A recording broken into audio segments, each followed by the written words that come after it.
রাখবে আমার বিয়ে হলে সবার আগে তোমাদেরই জানাবো, কারণ আমার শুরু থেকে শেষ পর্যন্ত তোমরাই কিন্তু ছিলে আর থাকবে। এদিকে দেখো শুট শেষ করে কিন্তু আমরা সবাই ক্লান্ত হয়ে পড়েছিলাম, তার জন্য সবার সাথে একটু কথা বলছিলাম। এদিকে আমি তো ঘেমে পুরো স্নান হয়ে গিয়েছিলাম, এদিকে মেকআপ আর্টিস্টও চলে এসেছে, ওইদিকে ছিল আমার ফটোগ্রাফার। আজকের ফটোগুলো কিন্তু দারুণ হয়েছে, সেগুলো তোমাদেরকে আমি অবশ্যই শেয়ার করবো। চলো শুটের শেষের একটু বিহাইন্ড দ্য সিন তোমাদের সাথেও শেয়ার করি।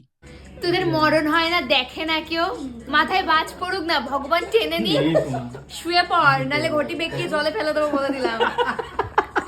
হাই, কেমন লাগলো সবার? খুব ভালো লাগলো। আর দাদা তোমার ড্রেসটা জাস্ট অসাম ছিল, খুব ভালো লেগেছে। আর মেকআপ আর্টিস্ট তোমার মেকআপটাও খুব সুন্দর ছিল, আর আমরাও ভালো করেছি, তার জন্যই ভালো হয়েছে। আর আর হ্যাঁ, ওয়েট ওয়েট, আমাদের এই না না ফটোগ্রাফারের ফটোগুলো জাস্ট অসাধারণ আসছে, খুব তাড়াতাড়ি দেখতে পাবে, ঠিক আছে? আর এ কিন্তু ঘটি ঘটি দেখিয়ে দিয়েছে। দেখাতে এসেছি গাইস, মনারা।